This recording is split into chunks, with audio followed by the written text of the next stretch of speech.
Good evening. Welcome to Queer News Tonight. This is the world's first and only LGBTQ+ daily evening television news, broadcasting live and available on demand. Available on all smart televisions, including Roku, Apple TV, Android TV, Amazon Fire TV, YouTube, and Facebook.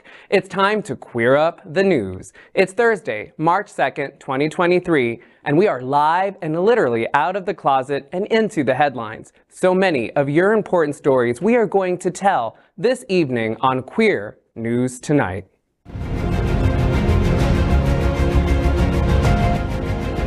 This is the world's first live daily LGBTQ evening news show, literally out of the closet and into the headlines on Queer News Tonight with Al Ferguson.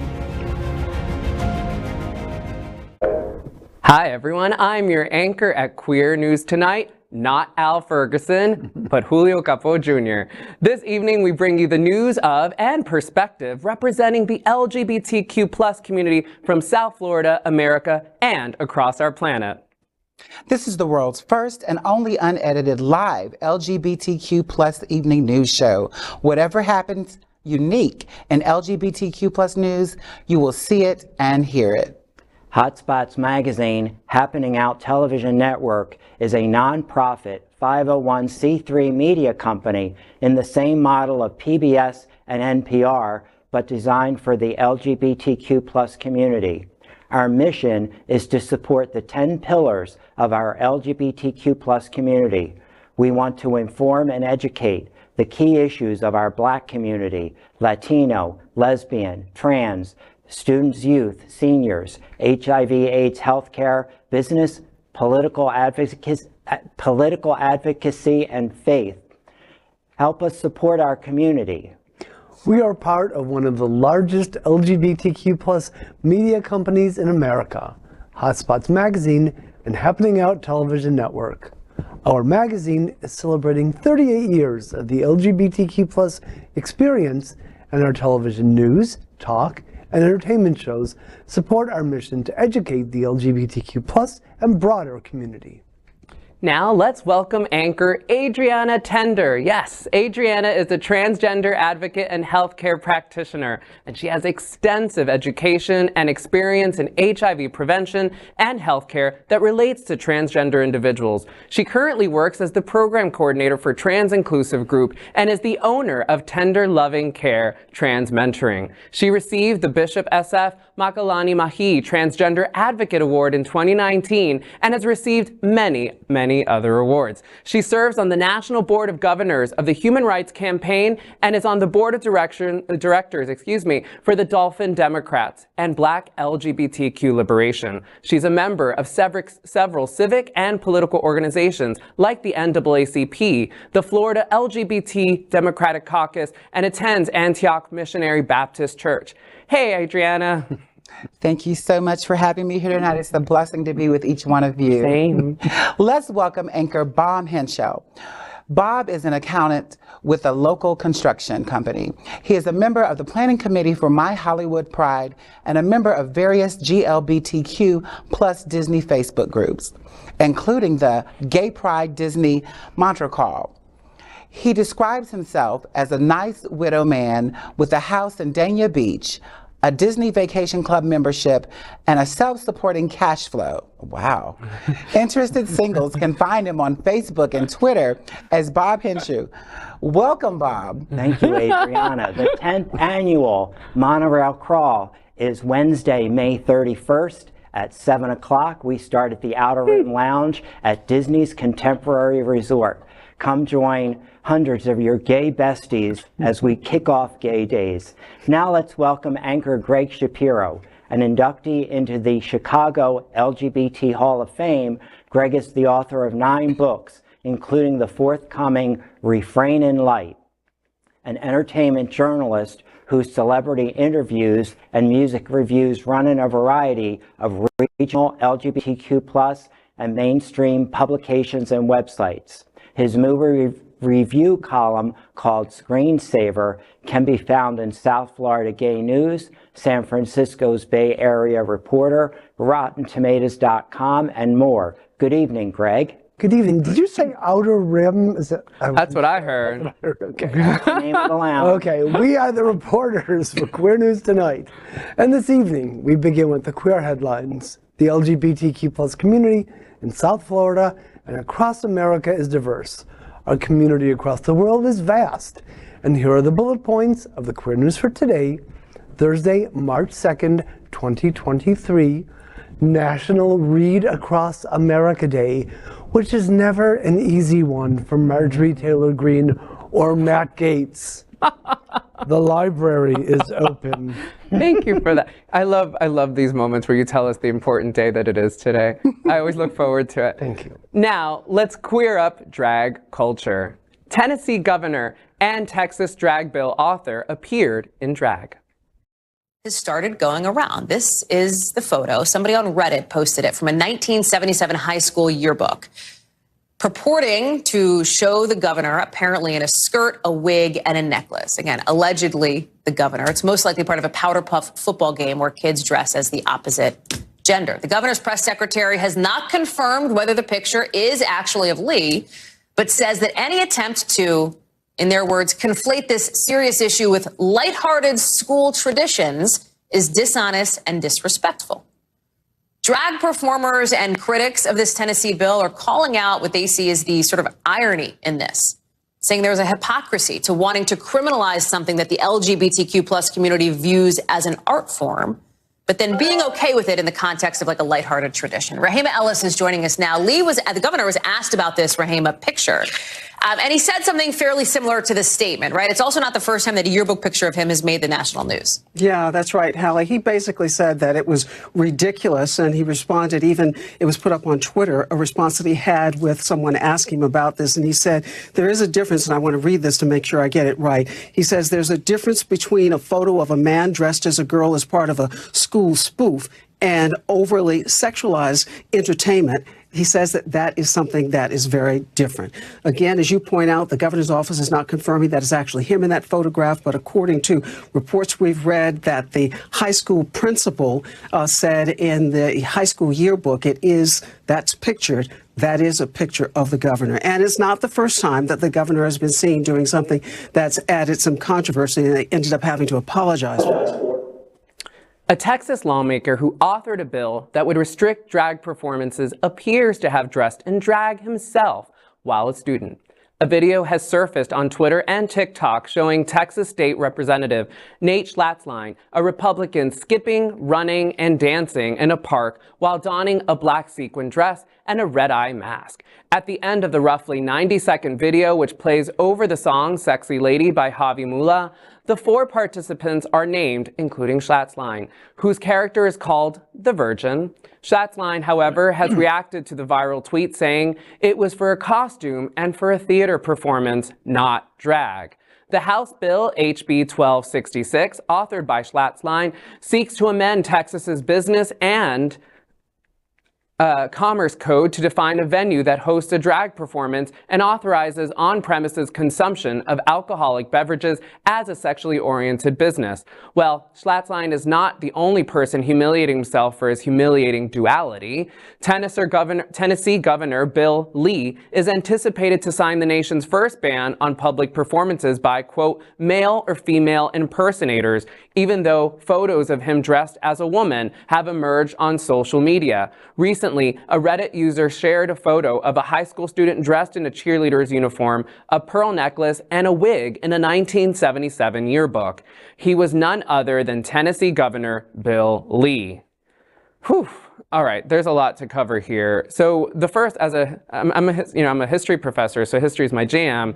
That language, female and male impersonator, is exactly the language of ordinances in the 50s and 40s and 50s and even before then. Mm-hmm. That is, it really does feel like we are going decades and decades and decades, back in time. And there's something that I find just so frustrating by these stories. And the first thing, there's so much we can talk about, but the first part is, drag is meant to be playful, is meant to be a kind of understanding that gender is not a natural thing, right? That is, the fact that it was also theatrical, all drag is theatrical, right? It can be, and it also, for other people, it's also incredibly validating, right? For so many trans people, for example, drag is often a kind of space in which they first get to, kind of explore different aspects of their life prior to transitioning, for example. That is, it means so many different things to so many different people, and to deny people the humanity of it is just so cruel and just so unnecessary, and really just takes us back so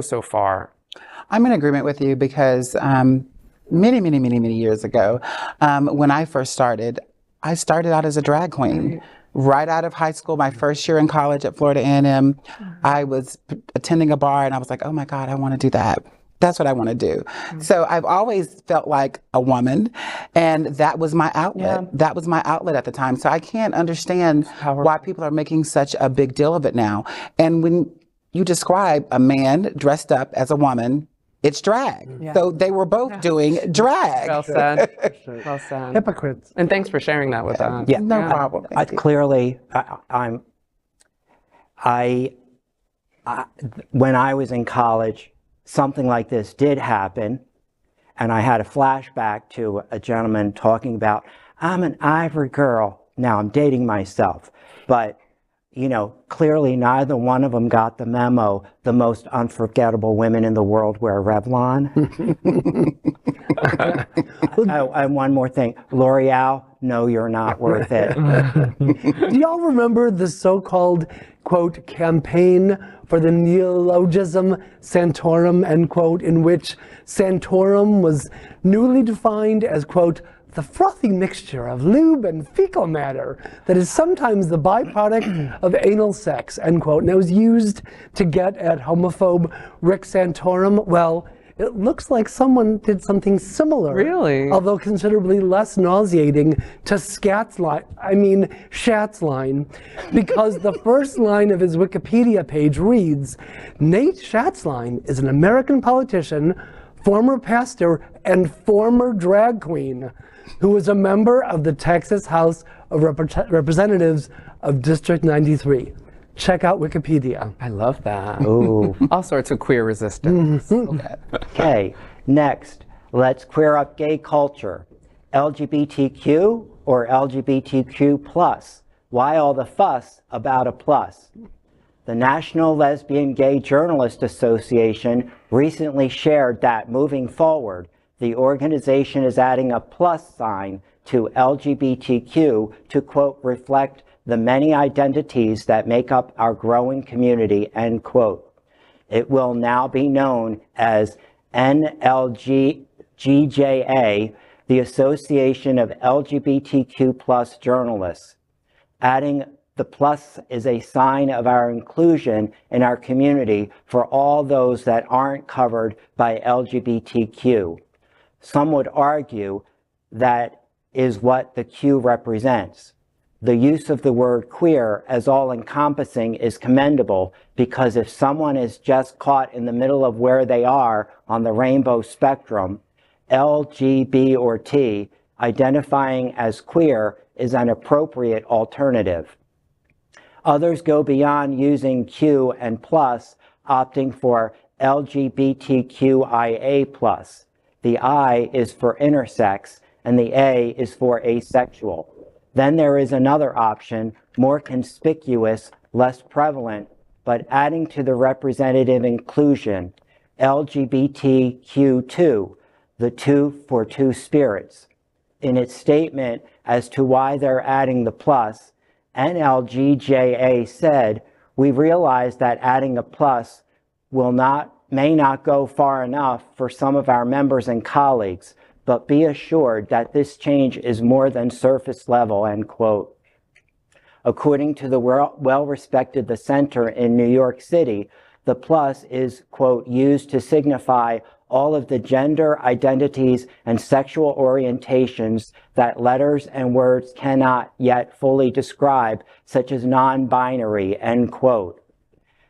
I gotta say, reading all those letters, it was all I could do to hold my tongue and not go M-O-U-S-E. But in all seriousness, I won't go into that CD shuffle that went off in my brain of this old lesbian singing in Duffy's day, we were straight or gay. You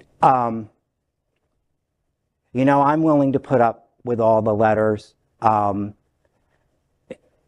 I know what it's like to be excluded. I'm sure everybody sitting around this table knows what it's like to be excluded in some way, shape, or form. I'll deal with the alphabet soup of all of this. You know, hopefully it won't get too unwieldy, but even if it does, we'll figure out how to shorten it or what. Maybe we just go to the word queer. I don't know. Well, you know, here at Queer News Tonight, always ahead of the curve.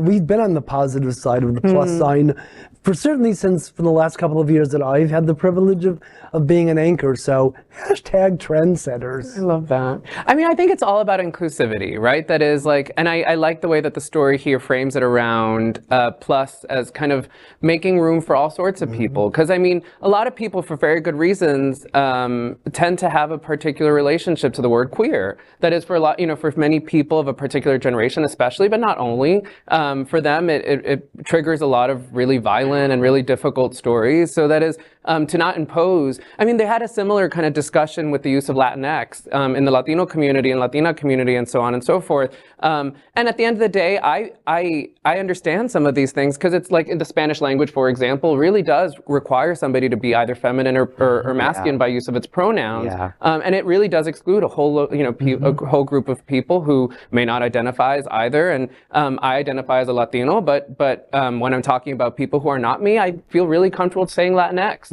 I think we are all, if we're a community that's really invested in diversity and inclusivity, absolutely we're good with this. Yeah. Next, let's queer up the worldview. Panama says no to same-sex marriage because it's not a human right.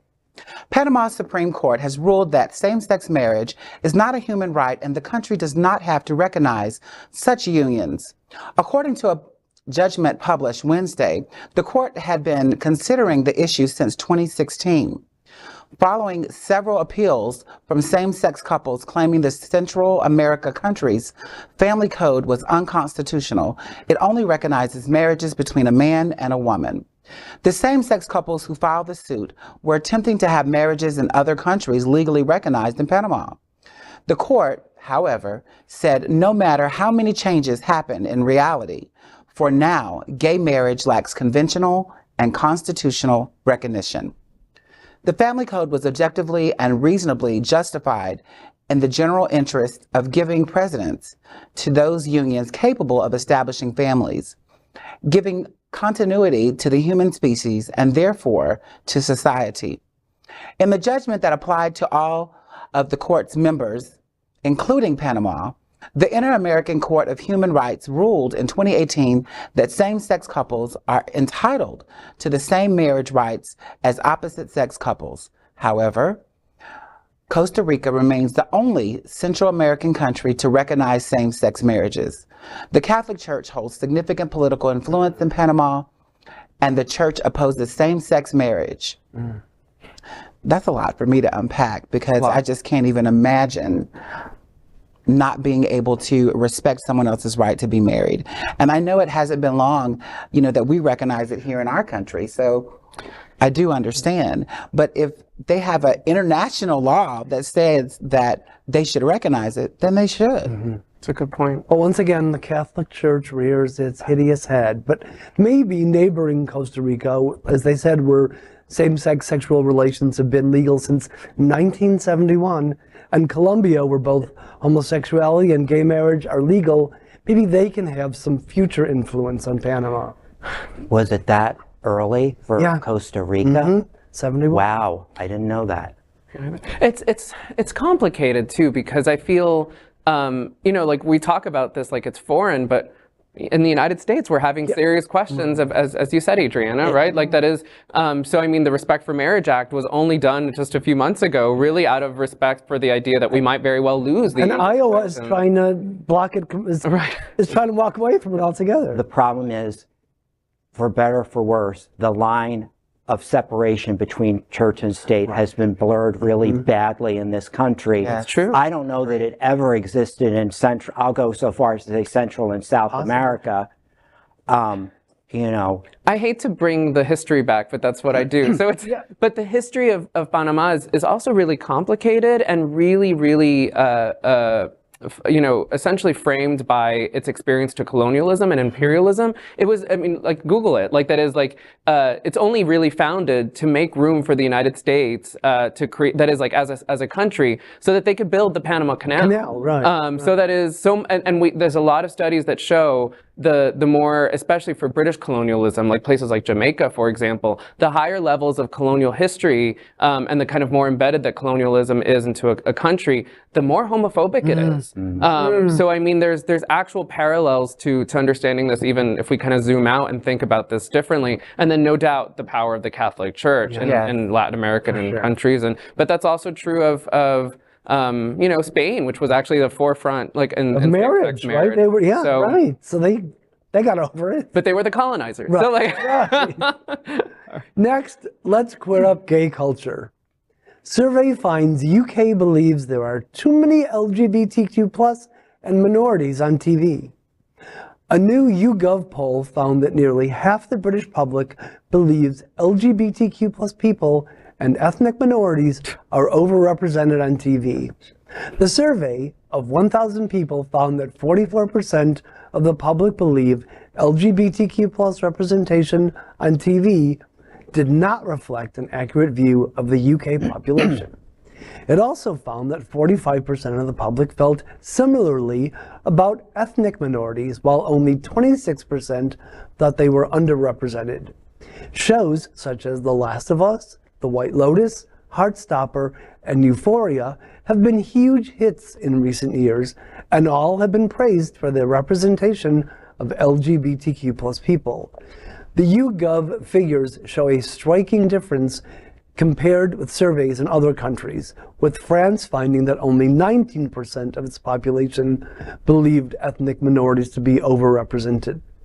The UK also has a higher percentage of citizens than Italy, France, Spain, Chile, and Australia who believe LGBTQ+ people are overrepresented on TV screens. This is despite a study published by the LGBTQ+ advocacy group GLAAD in December 2022, finding media representation is still failing LGBTQ+ people. GLAAD found that only 20.8% of films published by the 7 highest grossing film studios in the world included LGBTQ+ characters.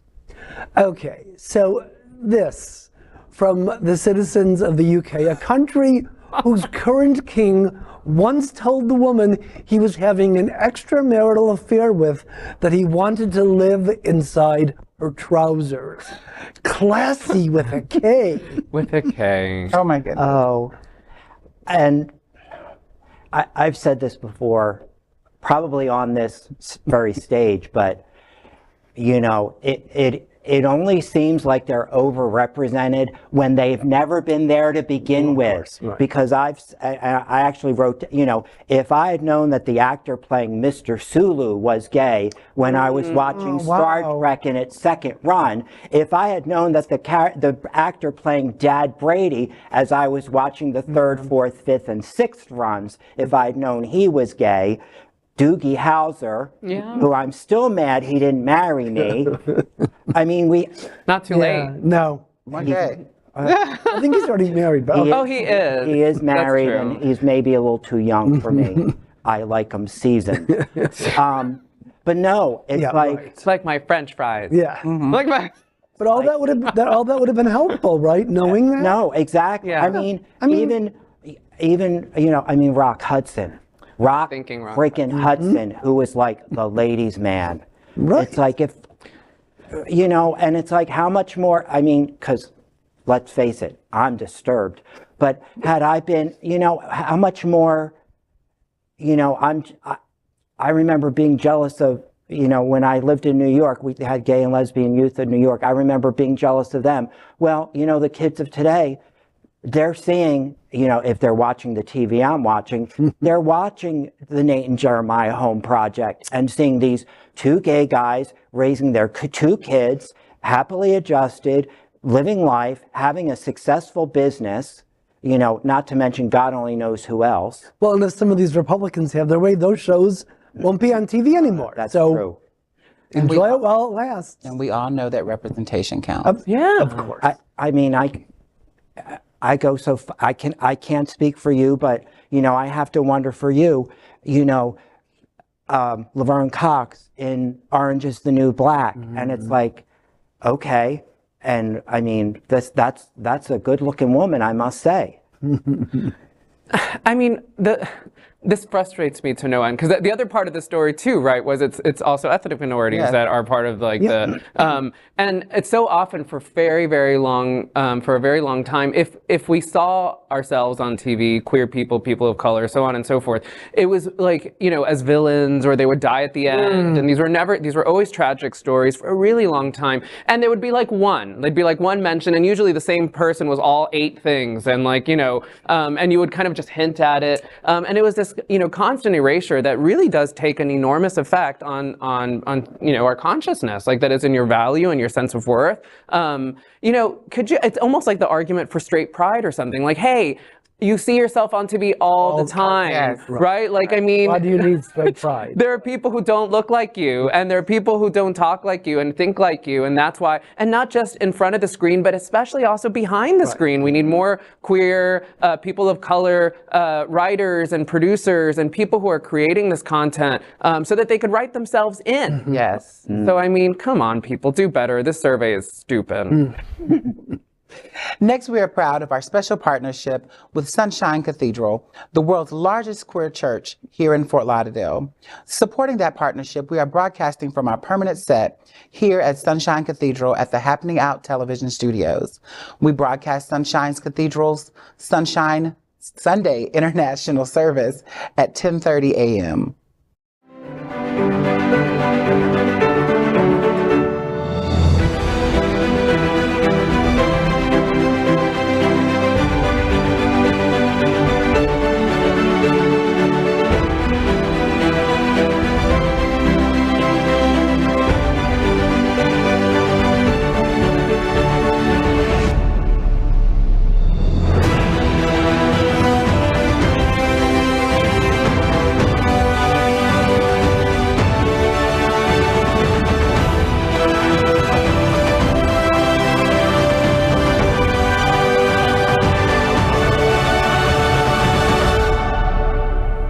My name is Jasmine Price Lords, Florida Mother of the House of Lords, and Sunshine Cathedral is my queer church. All right, Fox News. Tucker Carlson and radical conservatives have suggested that the LGBTQ plus community has a secret plan. We can only guess it is for world domination, obviously. We couldn't agree more, and we are going to tell you all about it in our little segment called The Gay Agenda. In The Gay Agenda, we queer up South Florida and Florida. Pics to help you launch Winter Party as part of the year-long 50th anniversary celebration of the National LGBTQ Task Force. Winter Party Festival 2023 has returned to Miami Beach from March 1 to 7. Winter Party Festival brings in over 10,000 attendees annually with a dozen tentpole events and international DJs hosted across 7 Miami Beach venues.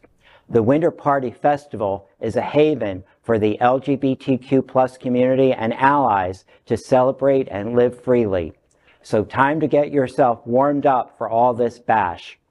Here are some of the pics from the previous Winter Party Festival that will get you ready for this year's celebration. In The Gay Agenda, we queer up politics. Chicago's lesbian mayor, Lori Lightfoot, resoundingly loses re-election. Chicago Mayor Lori Lightfoot won't return for a second term in office as Paul Vallis, a longtime public schools chief, and Cook County Commissioner Brandon Johnson will advance to an April runoff election. Lightfoot was the first Black woman and the first out gay person to serve as a mayor in a major city. She often got pilloried by conservatives in national debates over violence and gun control, but rose to prominence as a reformer. She promised a break from the corruption and clubby governance that had long marked Chicago politics. However, years of contentious brawls over policing, teacher pay, COVID-19 public safety policies, and mounting complaints about long waits in Chicago's public transit system left Lightfoot vulnerable. In the Gay Agenda, we queer up gay culture. Here's everything you want to know about the progress flag. Being a part of the LGBTQ+ community can mean many, many things. Your identity and your sexuality just might be different from other community members, but one thing unites us all: pride. The progress flag is a way to demonstrate that the LGBTQ+ community is not only diverse, but also proposes a fight for the idea of inclusion within that community. The current progress flag was designed by graphic designer Daniel Quasar in 2018. The flag builds upon the iconic rainbow pride flag designed by Gilbert Baker back in 1978 to celebrate the LGBTQ+ community. This flag adds a chevron with 5 new colors to symbolize progression. Following is a breakdown of what the colors and symbols of this flag represent. In chevron, the light blue, pink, and white show transgender and non-binary individuals. Black and brown show marginalized people of color, who are of course part of the community and beyond. And the black stripe also represents those who live with AIDS and are stigmatized and community members that passed away due to AIDS. While other stripes like red, orange, yellow, green, blue, and violet, of course, respectively show life, healing, sunlight, nature, harmony, and spirit. In the Gay Agenda, we queer up health. Study finds LGBTQ+ youth less likely to experience depression with parental support. A new study released in the journal Child Development by researchers at the University of Texas at Austin looks at parental social support and psychological control in relation to depressive symptoms for LGBTQ+ youth in the United States. According to a study, young people who identify as LGBTQ+ were less likely to report symptoms of depression when they had general support from their parents. In a sample of 536 LGBTQ+ youth, ages 15 to 21, there were 252 men, 258 women, and 26 people who identified differently from man or woman. A little over 35% of the participants identified as bisexual, 34% as gay, 20% as lesbian, 6.7% as questioning, and 2.4% as straight and transgender.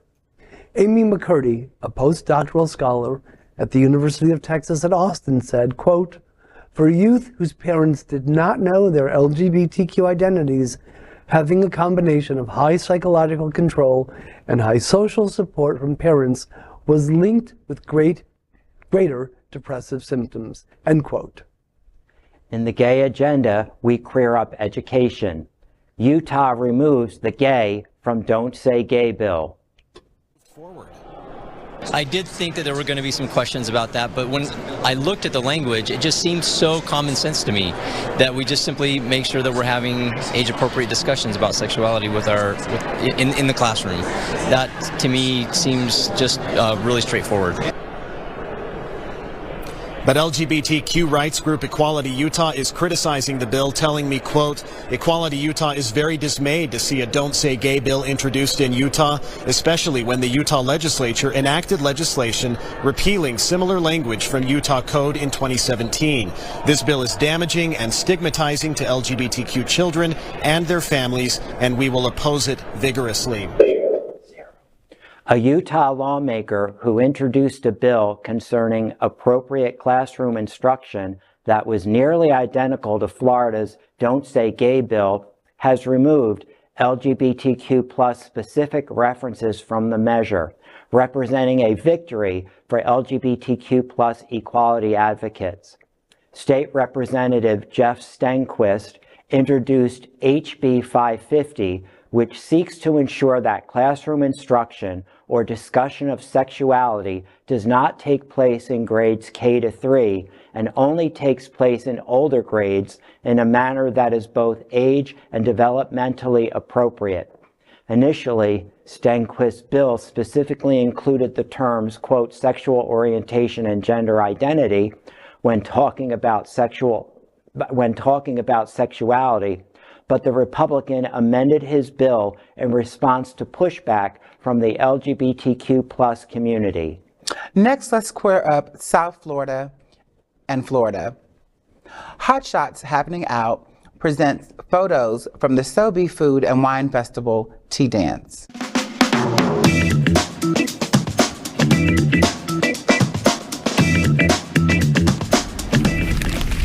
HotShots Happening Out celebrates South Beach Wine and Food Festival. Tea Dance and Drag Show. Organized by South Beach Wine and Food Festival and presented by Absolute Vodka, Tea Dance and Drag Show was held at Miami Beach Hentschel. The show was hosted by a social media star and TV personality, Kaylin Allen. It also featured Mistress of Ceremonies, Athena Dion, with a special performance by Grammy-winning Motown legend, Thelma Houston, who was slated to perform a set of chart-topping hits. The event was sponsored by HotSpots Magazine, Greater Miami Convention, and Visitors Bureau, Absolute, Our House, Campo Viejo, Miami Beach Authorities, Blue Moon, and Miami Beach Hentschel.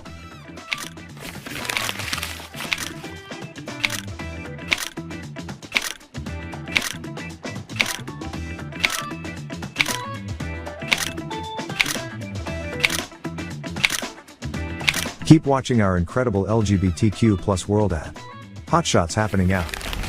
Follow and subscribe to celebrate the best of us. This is our non-profit 501c3 mission from HotSpots Magazine, Happening Out Television Network. That is today's news for the LGBTQ plus community on the world's first and only daily LGBTQ plus evening news show. If our community is important to you, share this news with your friends and family. Are you, like most of America, part of our very large television audience watching this live LGBTQ plus news broadcast right now on Roku, Apple TV, Android TV, and Amazon Fire TV? Queer News Tonight is the only live LGBTQ plus digital television show in the world that is out of the closet and into the headlines. We need your support. If our community is to grow, we must tell our stories and bring them to the attention of the broader world. This is the only place in the world that tells these types of LGBTQ plus stories in motion and sound. That is the passion of HotSpots Magazine, Happening Out Television Network, and Queer News Tonight. That was fun, y'all. I'm your anchor, Julio Capo Jr., and on behalf of these awesome LGBTQ plus reporters, the anchors of Queer News Tonight, including Adrianna Tender, Bob Hentschel, and Gregg Shapiro, we will see you daily at 8 p.m. To our LGBTQ plus world, we wish you a good night.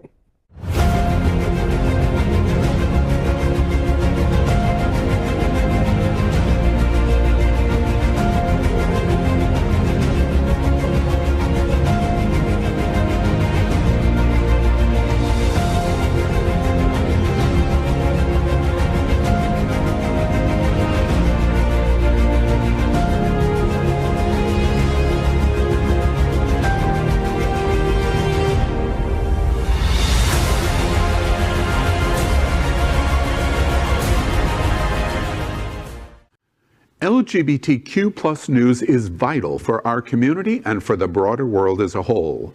We have enough enemies at Fox News. Tucker, Sean, and Laura are loud. We need passionate allies. Happening Out Television Network, Queer News Tonight, and It's Happening Out are literally out of the closet and into the headlines. Our community needs your support. Like this broadcast and subscribe now to ensure the growth of the entire LGBTQ